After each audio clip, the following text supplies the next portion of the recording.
नहीं करता, क्या करता है भाई? विपरीत करता है। विपरीत करता है या फिर कहें मोह आदि का जनक होता है, तो जन्म दे देता है। किसका जनक होता है? मोह आदि का जनक। कौन है वह?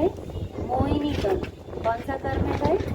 मोहिनी कर्म। तो इसलिए यहाँ पर कहा कि जो मोहिनी कर्म है वह मोहिनी कर्म श्रद्धा और चारित्र का विपरीत करने वाला है। क्या करने वाला है? विपरीत करने वाला है। ठीक है, समझ में आया? श्रद्धा और चारित्र हमारे पास है। जीव के पास श्रद्धा और चारित्र अनुजीवी गुण है। कौन सा गुण है? अनुजीवी गुण। अनुजीवी गुण मतलब आत्माश्रित गुण है। कौन सा गुण है? तो वो जो आत्माश्रित गुण है, उस आत्माश्रित गुण को क्या कर देता है मोहिनी कर्म? विपरीत कर देता है। उसमें श्रद्धा को कौन विपरीत करता है और चारित्र को कौन विपरीत करता है? श्रद्धा को कौन करता है? दर्शन मोहिनी। और चारित्र को कौन करता है? चारित्र मोहिनी। याद रहेगा, एक है दर्शन मोहिनी और एक है चारित्र मोहिनी। तो दर्शन मोहिनी से श्रद्धा विपरीत होती है और चारित्र मोहिनी से चारित्र विपरीत होता है। ठीक है ना, इसलिए उसका नाम क्या है? दर्शन मोहिनी और चारित्र मोहिनी। अब दर्शन गुण को विपरीत, दर्शन गुण का घात करने वाला या शक्ति को व्यक्त नहीं होने देने वाला कौन सा गुण है?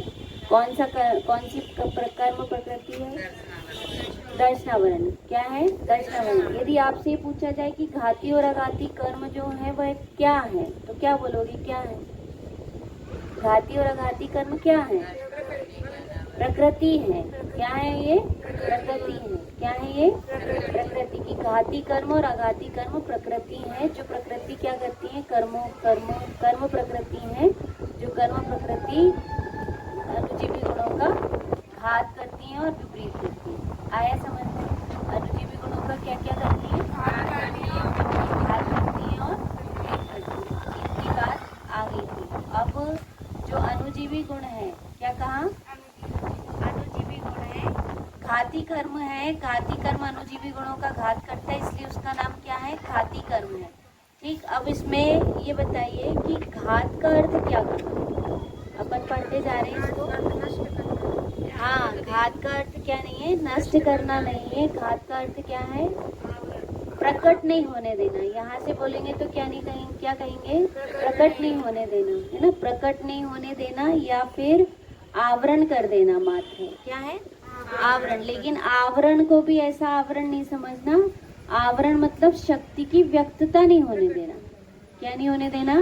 शक्ति की व्यक्तता नहीं होने देना। चलिए, अपन यहाँ तक आ गए थे और आप लोग एक दो कम लोग आ रहे थे, तो मैंने फिर से पूरा रिवीजन करके पढ़ा दी। अब अपन आगे चलें। तो अब पढ़ते हैं अपन अघाती कर्म किसे कहते हैं। आगे का क्या है? अघाती कर्म किसे कहते हैं? क्या अघाती कर्म किसी का घात नहीं करते? जी, इनका मोबाइल यहाँ रख दें। क्वेश्चन नंबर आप लोग पकड़ लो थोड़ा सा, मुझे हाथ छोड़ो। प्रश्न नंबर क्या है? देखो, अघाती कर्म किसे कहते हैं? क्या अघाती कर्म किसी का घात नहीं करते? अघाती कर्म किसे कहते हैं? क्या अघाती कर्म किसी का घात नहीं करते? प्रश्न समझ में आया? क्या पूछ रहे हैं? अघाती कर्म किसे कहते हैं? सबसे पहले तो अघाती कर्म किसे कहते हैं ये पूछा गया, और फिर उसमें क्या कहा कि क्या अघाती कर्म किसी का घात नहीं करते? जो अघाती कर्म है वो क्या किसी का घात नहीं करते? जैसे घाती कर्म अनुजीवी गुणों का घात करते हैं, वैसे क्या अघाती कर्म किसी का घात नहीं करते? तो उत्तर में कहा जो कर्म जीव के आकार आदि रूप प्रतिजीवी गुणों का घात करते हैं। किसका घात करते हैं? प्रतिजीवी गुणों का घात करते हैं। किसका कहा? आकार आदि रूप। किस रूप में कहा? आकार आदि रूप प्रतिजीवी गुणों का घात करते हैं। ऊपर के किसके कहे थे? अनुजीवी गुणों का घात करते हैं। और इनको किसका कहा? प्रतिजीवी गुणों का घात करते हैं। उन्हें ही क्या कहते हैं? अघाती कर्म कहते हैं। उन्हें ही क्या कहा? अघाती कर्म कहते हैं। देखिए, उसमें क्या कहा? सूक्ष्मत्व, गहनत्व, गुरु लघुत्व और अव्यवादत्व ये जीव के मुख्य प्रतिजीवी गुण हैं। ये ना, इसको क्या कह दिया? मुख्य गुण कौन कौन से हैं? सूक्ष्मत्व, अवगाहनत्व, अवगुण, अव्यवादत्व। ठीक, इन गुणों के प्रकट न होने में अघाती कर्म का उदय निमित्त कारण है। इन गुणों के प्रकट न होने देने में, मतलब ये जो गुण है, इन गुणों के प्रकट न होने देने में, ये गुण प्रकट नहीं होने देता है। क्या नहीं होने देते? प्रकट नहीं होने देते। तो प्रकट ना होने देने में आघाती कर्म का उदय निमित्त कारण है। आघाती कर्म उसमें क्या बनते हैं? मात्र निमित्त बनते हैं। क्या बनते हैं? निमित्त बनते हैं। तो इसलिए कहा कि प्रतिजीवी गुणों का भी प्रकट नहीं होने देना। प्रकट नहीं होने देने से नहीं, उधर से दिख रहा है, बहुत बड़ा हो गया। इधर इधर इधर बस। ठीक है, तो इसलिए कहा कि मुख्य प्रतिजीवी गुण है। मुख्य कौन है? प्रतिजीवी गुण। तो प्रतिजीवी गुण कौन कौन से हैं? सूक्ष्मत्व, अज्ञानत्व, अवगुणत्व और अव्यवादत्व। फिर से बोलिए, क्या क्या कहा? अव्यवादत्व। देखिए फिर से, पहले नंबर में अनुजीवी गुण कौन कौन से थे? श्रद्धा, ज्ञान, चारित्र्य नहीं, शुरू से बताइए। ज्ञान, दर्शन, श्रद्धा, चारित्र और वीर। फिर से बोलिए, अनुजीवी गुण कौन कौन से? ज्ञान, दर्शन, श्रद्धा, चारित्र, वीर। ये क्या है? आत्मा के अनुजीवी गुण। कौन से गुण है? अनुजीवी गुण। अनुजीवी गुण। और इनका घात कौन सी कर्म प्रकृतियां करती हैं? घाती कर्म। कौन सी प्रकृतियां करती हैं? घाती कर्म। उसके बाद क्या है? अघाती कर्म। फिर कौन सा है? अघाती कर्म। जो अघाती कर्म है वो कौन से गुणों का घात करते हैं? प्रतिजीवी गुणों का। तो प्रतिजीवी गुण कौन कौन से हैं? अव्यवादत्व। देखिए जैसे ज्ञान, दर्शन, श्रद्धा है ना, तो ज्ञान का कार्य तो है जानना। ज्ञान का कार्य क्या है? जानना। और दर्शन का कार्य क्या था?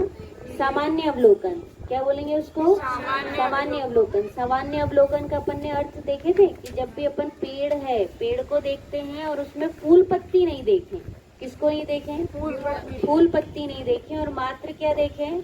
अक्ष देखें। एक अक्ष मात्र अपने को देखने में आए तो उसको क्या बोलते हैं? सामान्य अवलोकन। क्या बोलेंगे उसको? सामान्य अवलोकन। तो सामान्य अवलोकन जो है वह सामान्य अवलोकन जो है उसको क्या बोलते हैं? दर्शन गुण। उसका नाम क्या है? दर्शन गुण। अब वो ज्ञान क्या है? विशेष जानना। जो विशेष, सामान्य को जानना दर्शन का काम है, और विशेष जानना किसका काम है? ज्ञान का काम है। ज्ञान विशेष जानता है, दर्शन क्या करता है? सामान्य अवलोकन करता है ना। तो सामान्य अवलोकन ज्ञान का काम है और विशेष जानना सामान्य अवलोकन दर्शन का काम है और विशेष जानना ज्ञान का काम है ना। फिर श्रद्धा का कार्य क्या होता है? अहम करना। श्रद्धा का कार्य क्या है? अहम करना। तो हमारा अहम कहाँ पर है? यदि हमारा अहम शरीर आदि में है, किसमें अहम है? शरीर आदि में है, घर परिवार में है, बच्चों में है, गांव में है, हमारा अहम है। कहाँ कहाँ है बताओ हमारा अहम? खनिया थाना में भी क्या है? अहम है। तो खनिया थाना में अहम जो हुआ वह क्या हुआ? उसको क्या बोलेंगे हम? अहम को श्रद्धा। क्या कहेंगे अहम को? श्रद्धा। तो अहम जो है वह विपरीत अहम है। कैसा अहम है? विपरीत अहम है। हम वास्तव में देखें तो अहम को क्या कहेंगे? नहीं हो आप साउंड बस ले लो, आँख में चमक रहा। देखिए तो अहम है ना, तो अहम जब विपरीत जगह पे अहम होता है तो उसको क्या बोलते हैं? उसको श्रद्धा की विपरीतता। उसको क्या बोलेंगे? श्रद्धा की विपरीतता। तो श्रद्धा जो विपरीत हो गई है, कैसी श्रद्धा हो गई है? विपरीत श्रद्धा हो गई है। तो विपरीत श्रद्धा जो है वह क्या कहलाता है? वो हो गया मिथ्यात्व। श्रद्धा में भी एक श्रद्धा के दो वो हो गए, मिथ्यात्व और सम्यक्त्व। दो पर्याय। श्रद्धा गुण की कितनी पर्याय? दो पर्याय। कौन कौन सी? मिथ्यात्व और सम्यक्त्व। तो मिथ्यात्व में तो क्या होता है? विपरीत श्रद्धान, विपरीत अहम। क्या बोलेंगे अपन उसको? विपरीत अहम जो करता है वो कौन करता है? मिथ्यात्व नाम की श्रद्धा की पर्याय। मिथ्यात्व नाम की श्रद्धा की पर्याय जो है वह क्या करती है? विपरीत अहम करती है। विपरीत अहम मतलब जहाँ अहम नहीं करना चाहिए वहाँ अहम करना, वह श्रद्धा गुण की पर्याय है ना। श्रद्धा गुण की विपरीत पर्याय है। कौन सी? विकारी पर्याय, विभाविक पर्याय है ना। तो श्रद्धा गुण की विपरीत अहम का मतलब क्या है? विपरीत अहम नहीं तो बताइए कि आप शरीर में अहम करते हैं। किस में अहम करते हैं? शरीर में अहम करते हैं कि ये मैं कौन हूँ, क्या नाम है भाभी आपका? सुषमा। सुषमा हूँ। या आप क्या नाम है? साधना। कि मैं साधना हूँ, और साधना ही नहीं कर रही हैं, उसके बाद भी अपने को क्या मान रही हैं? और असमान जाति पर्याय में जो साधना है वो साधना दीदी अहम का वहम हो जाता। नहीं, बहम अहम नहीं। अभी तो वहम नहीं हो जाता कि हम ही सब कुछ नहीं, वो बहम तो एक अलग शब्द में आता है, इसमें कहें विपरीत मिथ्यात्व कह देंगे इसको। उल्टी मान्यता। उल्टी मान्यता जो है मिथ्यात्व है, वह जो मिथ्यात्व कहलाएगा कि वो विपरीत शतान कर रहा है, उल्टा अहम कर रहा है। कैसा अहम कर रहा है? उल्टा अहम कर रहा है। तो वो जो उल्टा अहम है, कैसा अहम है? उल्टा अहम है। तो वो उल्टा अहम को यहाँ पर कहा कि वह क्या कहलाएगा? उल्टा अहम जो है वह श्रद्धा की विपरीतता है। वही क्या है? श्रद्धा की विपरीतता। और वहीं पर सम्यक अहम क्या होगा? देखो, अपन अहम कहाँ करते हैं कि ये शरीर जो असमान जाति द्रव्य पर्याय, इसमें लगता है कि ये मैं, एक तो ये हुआ। और घर में क्या लगता है? ये मेरे परिवार है, ये मेरे बच्चे हैं, ये मेरी सामग्री है ना? ये मेरा पूरा परिग्रह जो है वो भी कैसा लगता है कि ये सब मेरा है, ये साड़ी मेरी है। तो ये सब विपरीत श्रद्धा है। जब ये लगे कि मैं तो आत्मा हूँ, क्या लगे? मैं आत्मा हूँ, शरीर में नहीं हूँ। अहम कहाँ आ जाए? आत्मा में आ जाए। ये खनिया दाना मेरा है, तो ये तो क्या हो गया? ये विपरीत श्रद्धा हो गई। कौन सी श्रद्धा है ये? विपरीत श्रद्धा, जिसमें अपने को क्या लगता है कि खनिया दाना मेरा है, या फिर लगे शिवपुरी जिला मेरा है, या भारत देश मेरा है। तो ये सब इसको क्या कहेंगे? विपरीत है। कि वो नाक भी है तो ये मेरी नाक है, ये आँख है तो ये आँख मेरी है। तो ये सब क्या हो जाएगी? विपरीत अहम। इसको क्या कहेंगे? विपरीत अहम। तो ज्ञान का कार्य था विशेष जानना, दर्शन का काम था सामान्य अवलोकन, और श्रद्धा का काम था अहम करना। लेकिन श्रद्धा कैसी हो गई? अहम कैसा हो रहा है? विपरीत हो रहा है ना? ज्ञान तो थोड़ा है, जैसे का तैसा है, ज्ञान थोड़ा है, उसका उगाड़ है, वह तो कैसा है? भले ही कम ज्यादा है, लेकिन अब श्रद्धा के कारण वो भी विपरीत जानता है। जब भी जानने बैठे तो कैसे जानता है? कल बात हुई थी ना, या तो वो राग द्वेष पूर्वक जानता है। किसके पूर्वक जानता है? राग द्वेष पूर्वक जानता है। अच्छा बुरा जानता है या अपना पराया जानता है? कैसा जानता है? अच्छा बुरा जानते हैं या अपना पराया जानते हैं। तो ज्ञान गुण, ज्ञान अनुजीवी गुण, दर्शन अनुजीवी गुण, श्रद्धा अनुजीवी गुण। अब इसके बाद है चारित्र अनुजीवी गुण। कौन सा गुण है? चारित्र अनुजीवी गुण। जो चारित्र अनुजीवी गुण है वो, उसका काम क्या है? रमना। उसका काम क्या है? रमना। जैसे श्रद्धा का काम अहम करना है, ऐसे ही चारित्र गुण का काम क्या है? रमण करना। अब रमते हैं तो अपन किस में रमते हैं? आत्मा में रमना चाहिए था, है ना? ज्ञान सदा काल अपना क्या है? कि जागृत। जैसे अपन कहते हैं ना, प्रकाश है, तो प्रकाश में अपने को क्या दिखता है? कि प्रकाश नहीं दिखता, प्रकाश में सारी वस्तुएं दिखती हैं। ऐसे ज्ञान से अपने को सब कुछ दिख रहा है, तो वो ज्ञान भी तो वहाँ उपस्थित है। तो जो ज्ञान है हमको वहाँ अहम करना था और उसी ज्ञान में रमना था, है ना? काय में, किसमें अहम करना था? ज्ञान में। तो ज्ञान में अहम करते और ज्ञान में रमते, तो क्या हुआ? सम्यक चारित्र। उसका नाम क्या हो जाएगा? सम्यक चारित्र। लेकिन हम ज्ञान में न रमण करके काय में रमण करते हैं? प्रति समय हम लीन किस में होते हैं? अच्छे, आज किसी ने लड्डू बना लिए हो तो क्या लगेगा? आज हमारे इतने टेस्टी लड्डू बने, इतने टेस्टी लड्डू बने, इतने अच्छे, इतने स्वादिष्ट लग रहे हैं, बहुत ही अच्छे लग रहे हैं। और सबने इतनी तारीफ करे, तो तारीफ ही तारीफ में रमो। किसमें रमते जाते हैं? तारीफ ही तारीफ में रमते जाते हैं। तो तारीफ में रमे तो अपन ने क्या किया? वो क्या हुआ? तारीफ में रमे। नहीं, इस तारीफ में रम गए। क्यों? तारीफ जिसमें भी आप मतलब किस में रम गए? वो श्रद्धा की, है ना? वो जो चारित्र था, तो चारित्र में किसमें रमना हो गया? किसमें रमना हो गया? कि वो तो पर वस्तुओं में रमना हो गया। किसमें रमते हैं? पर वस्तुओं में रमते हैं, मोह राग देश में रमते हैं, क्रोध में रमते हैं। ऐसा झाड़ी ना, मैंने ऐसा झाड़ी कि बिल्कुल सही हो गई। इतना सुनाई कि वो अब आज के बाद मुंह भी नहीं खोलने वाली मेरे सामने, है ना? पैरों तले जमीन खसक गई। ठीक है। तो हम कहाँ रम रहे? क्रोध में रम रहे। ज्ञान रमने लायक था कि क्रोध रमने लायक था? पर हम ज्ञान में नहीं रम के किस में रमते हैं? क्रोध में रमते हैं। तो ये मिथ्या चारित्र है। कैसा चारित्र है? मिथ्या चारित्र है। मिथ्या चारित्र में आते हैं ना, उसमें क्या कहते हैं, उसमें आता है पूजा लाभ, ख्याति लाभ और पूजा में रमण करता है ना, वो क्या कहलाता है? मिथ्या चारित्र है ना।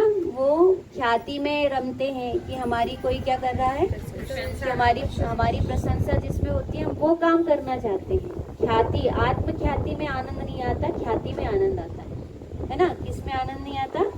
आत्म ख्याति में। तो आत्म ख्याति हमें पसंद नहीं आती। कौन पसंद आती है? ख्याति पसंद आती है। तो हम कहाँ रम रहे हैं? हम ख्याति में रमते हैं। कोई अपने 5 लोग यदि हमारी तारीफ कर दे तो हम दिन भर खड़े खड़े जितने चाहे उतने व्यंजन बना के दे देंगे, दे दें। अब बताओ, यदि ख्याति मिलती है तो हमें शरीर की तकलीफ नहीं दिखती और हम सारा काम कर देते हैं। और नहीं तो अपने को ख्याति नहीं मिल रही और करना हो तो क्या लगता है, हो हम तो नौकर बने फिर रहे, हम तो इनके नौकर हैं जो हम इनका ही काम करते रहे। तो वो मिथ्याचारित्र। ख्याति में, लाभ में भी क्या करते हैं, यदि लाभ भी हमको हो रहा हो, जैसे है ना जिनकी दुकानें हैं, क्या कहते हैं, काय की दुकानें हैं, लड्डू पेड़े की, है ना। हाँ, तो लड्डू पेड़े की दुकानें जिनकी है, उनको लाभ मिल रहा है तो उनको लड्डू पेड़े बनाने में कोई दिक्कत हो रही है क्या? है ना। मिष्ठान पकवान जितने चाहे उतने बनवा लो, सुबह से लेके शाम तक बनवा लो। क्यों? अपने को क्या मिल रहा है उसमें? लाभ मिल रहा है। तो जिसमें लाभ मिलता है उसमें क्या करते हैं? उसमें रमते हैं। जिसमें ख्याति मिलती है उसमें रमते हैं, है ना। और ऐसी पूजा, प्रभुता प्राप्त हो रही हो, किसी ने अपनी बात मान लिया हो तो अपन एक खड़े खड़े जितने चाहे उतने काम करवा दें, जो कहे वो कर दें, पर हमारी प्रभुता आनी चाहिए। यदि हमको प्रभुत्व मिलता है ना, प्रभुत्व, पूजा का अर्थ क्या होता है? प्रभुत्व। जैसे आपके अंडर में 5 भाभी हैं और आपने कहीं ये कर देना, जरा हमने मंदिर के जिनवाड़ी का काम कर दी, है ना। आपके अंडर में थी, उनसे कहीं की कबर लेके आओ तो कबर लेके आ गई, और फिर उनसे कहे कि कबर चढ़ा दो तो कबर चढ़ा दी, स्टेपलर पिन लगा दो तो स्टेपलर लगवा दी, कहीं जल्दी जल्दी ऐसा करवा दो। जब आपकी बात मानने लग जाता है कोई, तो जो प्रभुत्व मिलता है तो उसके लिए कितने बार, कि जितनी चाहे उतनी जिनवाणी की कबर चढ़ा दो। नहीं, एक बार हो गई हो तो दूसरी बार भी चढ़ा देंगे। क्यों? क्योंकि उसमें क्या मिल रहा है अपने को? प्रभुत्व मिल रहा है। क्या मिल रहा है? प्रभुत्व। तो जिसमें प्रभुत्व मिलता है, घर में बच्चे जब तक प्रभुत्व देते रहते हैं तो अपने को घर में अच्छा लगता है। और बच्चे प्रभुत्व नहीं दे, प्रभुत्व मतलब अपनी बात नहीं माने, क्या अपनी बात नहीं माने तो पूजा, तो अपनी बात मानता रहता है तो अपने को उसको पालने में, पोषण करने में, उसके लिए सारा काम करने में दिक्कत नहीं होती। और जिस दिन से बात मानना बंद होता है, प्रभुत्व कम लगने लगता है, उसी दिन से लगने लगता है कि अरे क्या करें, अब हम बुजुर्ग हो गए, हमारी कोई सुनत नहीं है, अब हमारे जीवन में कछु रहो नहीं है, हमारी चलत नहीं है ना। ऐसे करके क्या है कि हमारी चलती नहीं है। तो उसमें क्या हो जाता है, वो प्रभुत्व कम होने से हाथ पैर आधे से ज्यादा ढीले हो जाते हैं।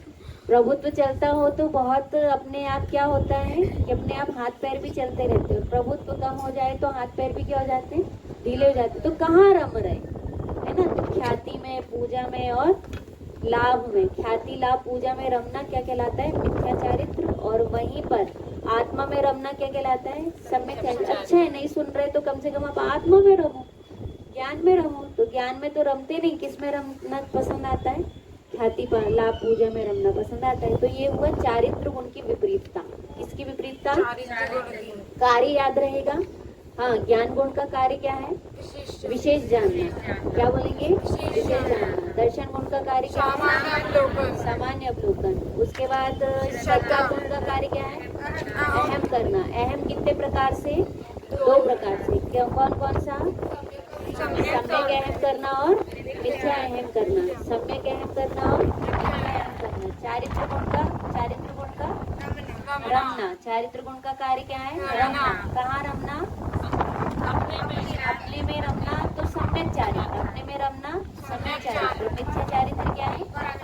घर में रमना या ख्याति लाभ पूजा के लिए रमना। किसमें रमना? ख्याति लाभ पूजा के लिए रमना। वह क्या कहलाता है? चारित्र मोहिनी। क्या कहलाता है? वो चारित्र का काम है। और यदि उल्टा करे तो वो चारित्र मोहिनी, विपरीत करे तो चारित्र मोहिनी का कार्य। अब उसके बाद क्या हो गया? ये हुआ चारित्र। वीर का कार्य है रचना करना। वीर का कार्य क्या है? रचना करना। रचना करना। अब रचना जो वीर रचना होती है, किसकी रचना होती है? गुणों की। लेकिन अपन गुणों की रचना ना करके किसकी रचना कर रहे हैं? भोगों की रचना, उपभोग की रचना, है ना, बाहर बाहर दान देने की रचना। इसलिए उसके भेद कितने होते हैं वीर के? दान, लाभ, भोग, उपभोग और वीर। क्या क्या है? दान, लाभ, भोग, उपभोग और वीर, है ना। जहाँ लाभ मिलता है वहाँ रचना करते हैं। तो ये क्या हुआ? इसका भी घात होता है ना। गुणों की रचना ना करके, अभी गुणों की रचना भी कैसी हो? गुणों की रचना में विघ्न आता है। गुणों की रचना में क्या आता है? विघ्न आता है। तो उस विघ्न को क्या कहते हैं? अंतराय कर्म। विघ्न किसके कारण आता है? वीर गुण में अंतराय कर्म के कारण। किसके कारण? अंतराय कर्म के कारण। अब ऐसे ये तो हुए अनुजीवी गुण। कौन से गुण हुए? अनुजीवी गुण। अनुजीवी गुणों का कौन घात कर रहा है? घाती कर्म। कौन घात कर रहा है? घाती कर्म। घाती कर्म अनुजीवी गुणों का घात करता है। तो ज्ञान को घात करने वाला कर्म ज्ञानावरण। ऐसा बोलिए, ज्ञान को घात करने वाला कर्म ज्ञानावरण। दर्शन को घात करने वाला कर्म दर्शनावरणी। फिर मोह, फिर श्रद्धा चारित्र को, श्रद्धा को घात करने वाला कर्म दर्शन मोहिनी। श्रद्धा को विपरीत करने वाला गुण दर्शन मोहिनी। कर्म गुण नहीं कहेंगे, क्या बोलेंगे? कर्म। और ऐसे ही चारित्र को विपरीत करने वाला कर्म चारित्र मोहिनी। कौन है? चारित्र मोहिनी। और उसके बाद वीर को घात करने वाला कर्म अंतराय। कौन है? अंतराय। ऐसे ये 4 प्रकार के कर्म। कितने प्रकार के कर्म हैं? 4 प्रकार के कर्म हैं जो अनुजीवी गुणों का क्या करते हैं? घात करते हैं। अब है प्रतिजीवी गुण। उसके बाद कौन सा है? प्रतिजीवी गुण। प्रतिजीवी गुण में क्या कहा? कि सूक्ष्मत्व। कौन है पहले? सूक्ष्मत्व। सूक्ष्मत्व के बाद अवगाहनत्व। अब सूक्ष्मत्व क्या होता है और सूक्ष्मत्व गुण कैसा है? कि सूक्ष्मत्व गुण होता है जो शरीर है हमारा। आज हमारे शरीर, हमारी जो आत्म स्वभाव है, आत्म स्वभाव को कोई भी पकड़ सकता है। आत्म स्वभाव को क्या कर सकता है? कोई पकड़ नहीं सकता। आत्म स्वभाव को क्या होता है? पकड़ नहीं सकता है।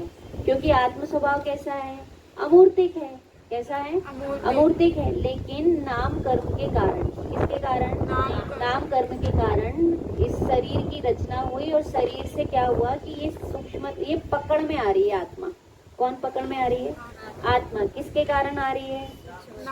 किसके कारण आ रही है? जैसे किसी को पकड़ के ले जाना हो तो उसके शरीर को पकड़ेंगे तो आत्मा भी पकड़ में आई कि नहीं आई? किसी को कहे चलो मंदिर चलो, वो नहीं आ रहे थे और अपन ने उनको मंदिर पकड़ कर लेकर आ गए। तो मंदिर अपन ने पकड़ कर लेकर आए तो कैसे पकड़ कर लेकर आए? हाथ पकड़ कर लेकर आए ना। तो हाथ की जो आकार की रचना है वो किस गुण के कारण? नाम कर्म। किसके कारण? नाम कर्म के कारण। तो नाम कर्म जो सूक्ष्मत्व था, तो सूक्ष्मत्व गुण कैसा है? सूक्ष्मत्व गुण कैसा है कि जिससे पकड़ नहीं आता। आत्म स्वभाव क्या नहीं आता? पकड़ नहीं आता। उसको कौन सा गुण कहते हैं? सूक्ष्मत्व। क्या कहते हैं उसको? सूक्ष्मत्व। आएगा अभी इसमें, आप आगे पढ़ेंगे ना। फिर क्या है? सूक्ष्मत्व के बाद अवगाहनत्व। सूक्ष्मत्व के बाद क्या है? अवगाहनत्व। अवगाहनत्व में क्या होता है कि अवगाहन देता है। अवगाहन मतलब होता है जैसे अवगाहन एक के अंदर एक डिब्बी रख सकते कि नहीं रख सकते, है ना। स्थान देना कि एक डिब्बी है, एक डिब्बी के अंदर दूसरी डिब्बी रख दी, दूसरी डिब्बी में तीसरी डिब्बी रख दी। पर वो डिब्बी बड़ी हो तो रख सकते हैं क्या? यदि बड़ी डिब्बी हो तो छोटी डिब्बी के बराबर की साइज की हो। ग्लास भी होती है ना, एक ग्लास के अंदर फंसा दो तो एक के अंदर एक ग्लास क्या हो जाती है? फंस जाती है। लेकिन डिजाइन वाली ग्लास हो और थोड़ी अलग डिजाइन की हो तो फिर वो फंसती नहीं है ना। और एक सी डिजाइन की हो तो भी क्या होती है? बिल्कुल प्लेन हो तो वो एक सी फंसती नहीं है। तो उसको कहेंगे कि वो स्थान नहीं दे पा रही। ऐसी अवगाहनत्व। आत्मा में कौन सा गुण है? अवगाहनत्व। अवगाहनत्व का अर्थ होता है कि एक आत्म प्रदेश में बहुत सारे आत्म प्रदेश क्या पा सकते हैं? अवगाहन पा सकते हैं, स्थान पा सकते हैं। क्या पा सकते हैं? स्थान पा सकते हैं। लेकिन वह क्या हुआ? आयु कर्म के कारण। किसके कारण? आयु कर्म के कारण वह अवगाहन कैसा हो गया है कि यहाँ अवगाहन नहीं दे सकता। एक शरीर के अंदर और शरीर नहीं आ सकता। बताए थे ना कि जैसे कहते हैं कोई लोग की भूत लग गए। क्या कहते हैं? भूत लग गए, भूत प्रविष्ट हो गया, तो भूत प्रविष्ट नहीं हो सकता। कोई भी वैंतर देव आदि भी हो तो वैंतर देव आदि भी किसमें प्रवेश नहीं कर सकते? शरीर के अंदर प्रवेश नहीं कर सकते। क्यों नहीं कर सकते शरीर के अंदर प्रवेश? कारण उसमें क्या है कि आयु कर्म के कारण ये शरीर कैसा हो रहा है, और नाम कर्म के कारण स्थूल हो रहा है। कैसा हो रहा है? स्थूल। इसलिए एक आत्मा भूत लग गई हो, विक्रिया आ गई हो तो ना विक्रिया आ सकती है, ना कोई की आत्मा समा गई हो तो ना किसी दूसरे की आत्मा समा सकती है, क्योंकि उसमें कौन सा है कि अवगाहनत्व गुण है। कौन सा गुण है? अवगाहनत्व गुण है, लेकिन अभी आयु कर्म। कौन सा कर्म है? इसलिए एक आत्मा के अंदर दूसरी आत्मा विराजमान कब होती है? सिद्धालय में। कहाँ हो जाती है? सिद्धालय में। सिद्धालय में क्या होता है कि सिद्धालय में एक आत्मा विराजमान है, एक भगवान विराजमान है। जैसे एक ग्लास के अंदर कई ग्लासें आ जाती हैं, ऐसे ही एक आत्म प्रदेश जो है उनके अंदर अवगाहन कितने हो सकते हैं? बहुत सारे सिद्ध भगवान एक ही साथ विराजमान हो सकते हैं। आया? तो इसको कहते हैं अवगाहन। क्या बोलते हैं? अवगाहन। पहला गुण प्रतिजीवी गुण कौन सा है? सूक्ष्मत्व। दूसरा गुण कौन सा है? अवगाहनत्व। अब क्या है? अगुरु लघुत्व। तो अगुरु लघुत्व में क्या आया कि छोटा बड़ा नहीं होता। अगुरु लघुत्व में क्या नहीं होता? छोटा बड़ा नहीं होता। जो गोत्र कर्म है, कौन सा कर्म है? गोत्र कर्म। गोत्र कर्म किसको कहते हैं कि जो अपन किसको त्रस पर्याय या संगी पंचेंद्री पर्याय है। कौन सी पर्याय है? त्रस पर्याय संगी पंचेंद्री पर्याय है। वह क्या कहलाती है? उच्च गोत्र। क्या कहलाता है? उच्च गोत्र। जैन कुल में पाना तो जैन कुल पर जाना और ज्यादा उच्च गोत्र है ना, कि हम जैन कुल में आज जन्म लिए, वीतरागी भगवान हमको मिल गए, और वीतरागी भगवान ने हमको क्या वीतरागता का सहज उपाय बता दिए कि हम अपने स्वभाव में रमे और स्वभाव को जाने, ज्ञान स्वभाव को ही देखें और ज्ञान स्वभाव को जाने, है ना। ऐसा किसने बता दिए? कि वीतरागी भगवान ने बता दिए कि प्रकाश में जैसे वस्तुएं झलकती, इस चीज को बहुत समझना कि प्रकाश में जैसे वस्तुएं झलकती हैं तो जो झलकाने वाला भी तो कोई है। ऐसे ही जितने भी गे नजर आ रहे हैं, जो वस्तुएं दिख रही हैं, तो उन वस्तुओं को जब हम देखते हैं तो दिखाने वाला भी तो कोई है, देखने वाला भी तो कोई है, और वो देखने वाला ज्ञान है। हमको ये सब कुछ दिख रहा है तो ये सब कुछ जानने में आ रहा है। तो ये जानने में आ रहा है तो ये जानने में कहाँ से आ रहा है? किसने जाना? कि इसका मतलब जो ये जानने में आ रहा है उसको जानने वाला ज्ञान है, और वो ज्ञान जहाँ से आ रहा है वो ज्ञायक। जो ज्ञान जहाँ से आ रहा है उसको क्या बोलते हैं? ज्ञायक है, कि ज्ञान भी है और ज्ञायक भी है। तो इसलिए यहाँ पे कहा कि अगुरु लघुत्व गुण, ऐसा सिद्धांत कोई नहीं बता पाएगा। तो किसने बता दिए? वीतरागी भगवान ने बता दिए। तो इसलिए वो अगुरु लघुत्व जहाँ से है कि हम आज कहते हैं कि छोटे बड़े होते हैं, छोटे बड़े होंगे, है ना। कब? कि जब हमारे साथ गोत्र कर्म। नहीं तो हम कैसे हैं? यहाँ पर जितने भी सदस्य बैठे हैं कोई भी छोटा बड़ा नहीं है। किसकी अपेक्षा से? आत्मा की अपेक्षा। आगुरु लघुत्व गुण से। कौन से गुण से? आगुरु लघुत्व गुण से। अब आपसे कहा जाए कि अवगाहनत्व से आपको क्या मिलता है? स्थान मिलता है। तो सही है या गलत? सही है ना। अवगाहन, या फिर ये कहें कि अवगाहन देने की सामर्थ्य सही है या गलत?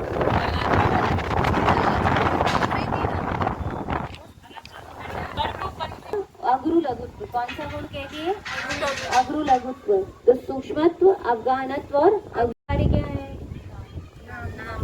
नहीं, कार्य थोड़ी ना। सूक्ष्मत्व का कार्य नाम कर्म तो उसमें आवरण घात करने वाला कर्म है, आकार नहीं। सूक्ष्मत्व गुण मतलब पकड़ में ना आए। अमूर्तिक।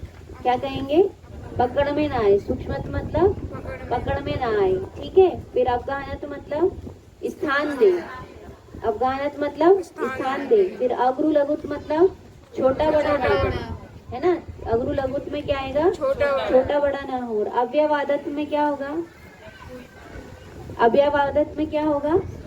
कि अव्यवादत्व में बाधा नहीं आएगी। अव्यवादत्व में बाधा नहीं आएगी। अभी बाधा है, फिर बाधा रहित हो जाएंगे। कैसे हो जाएंगे? बाधा रहित हो जाएंगे। तो हमारा जो सुख है अभी बाधा सहित है। कैसा सुख है? बाधा सहित है। और वो बाधा रहित जब हो जाता है वो क्या कहलाता है? अव्यवादत्व। देखिए ये जीव के मुख्य प्रतिजीवी गुण है। ये जीव के कौन से गुण हैं? प्रतिजीवी गुण है। अब बताना है आपको कि ये इन गुणों के घात न होने में अघाती कर्म का उदय निमित्त है। कौन से कर्म का उदय निमित्त है? अघाती कर्म का उदय निमित्त है। जीव के स्वभाव के घात में कारण नहीं होने से उन्हें अघाती कर्म कहते हैं। वो स्वभाव में घात नहीं कर रहे। किसमें घात नहीं कर रहे? स्वभाव में घात नहीं कर रहे, इसलिए उनको अघाती कहते हैं। स्वभाव में घात नहीं कर रहे कहकर क्या कहना चाहते हैं? अघाती। कि अघाती कर्म जो है वो स्वभाव में, जो अनुजीवी गुण है वो तो स्वभाव है, वो आत्मा का क्या है? स्वभाव है। स्वभाव को घात करने वाले तो ज्ञानावरणादि घातती कर्म है, लेकिन जो स्वभाव का घात नहीं करते आकार आदि में ही घात कर रहे हैं। किसमें घात कर रहे हैं? आकार आदि प्रतिजीवी गुणों में घात कर रहे हैं। तो आकार आदि प्रतिजीवी गुणों में घात करने के कारण हमने क्या कहा? आघाती कर्म कहा। क्या कहा? आघाती कर्म कहा। ठीक है ना। तो इसलिए क्योंकि स्वभाव का घात नहीं करने के कारण उन्हें आघाती कर्म कहते हैं। जीव के प्रतिजीवी गुणों के परिणमन का संबंध व्यंजन पर्याय से। कौन सी पर्याय से? व्यंजन पर्याय से। तो ये बात समझ में आ गई है ना। हुआ? इतना टाइम हो गया, बस इतना ही समझ लीजिए। सबसे पहले घाती कर्म और अघाती कर्म एक बार रिवीजन कर दे रहे हैं। घाती कर्म किसे कहते हैं? जो अनुजीवी गुणों का घात करते हैं। फिर से बोलिए क्या? उन्हें क्या कहते हैं? घाती कर्म। अनुजीवी गुण कौन कौन से हैं? ठीक। ज्ञान गुण का कार्य क्या है? विशेष जानना। दर्शन गुण का क्या है? श्रद्धा गुण का कार्य क्या है? अहम करना। याद रखना, श्रद्धा गुण का कार्य क्या है? अहम करना। अहम कितने प्रकार से होता है? दो। कौन कौन सा? मिथ्या अहम और सम्यक अहम। चारित्र गुण का कार्य क्या है? रमना। रमना में क्या है? आत्मा में रमना या फिर सम्यक रमना या कोई क्या कहलाता है? वीर का कार्य क्या है? रचना करना। वीर का कार्य क्या है? रचना करना। याद रहेगा। ये क्या हुए? 5 गुण के कार्य हुए, है ना। इन गुणों का घात, इन अनुजीवी गुणों का घात करे उसका नाम घाती कर्म। उसका नाम क्या है? घाती कर्म। अब जो घाती कर्म है वह घाती कर्म नाम क्यों कहा? क्योंकि वह गुणों का क्या करता है? गुणों को प्रकट नहीं होने देता। गुणों को क्या नहीं होने देता? प्रकट नहीं होने देता और उनको विपरीतता करता है। क्या करता है? विपरीत करता है। इसलिए उसे क्या कहा है? घाती कर्म। ठीक है। घाती कर्म का अर्थ आवरण है क्या? नहीं है। आवरण है। आवरण है, नष्ट होना नहीं है ना। पर आवरण का अर्थ भी पर्दा डला है ऐसा नहीं है ना। फिर भी इसमें कहा है तो ऐसे ही है ना। अन्य ग्रंथों में कहा है कि आवरण। ठीक। तो इसलिए अब उसके बाद क्या है? अघाती कर्म किसे कहते हैं? उसके बाद क्या है? अघाती कर्म किसे कहते हैं? तो आप बताइए अघाती कर्म किसे कहते हैं? जो आकार आदि रूप प्रतिजीवी गुणों का घात करता है। किसका घात करता है? प्रतिजीवी गुणों का घात करता है। प्रतिजीवी गुण कौन कौन से हैं? सूक्ष्मत्व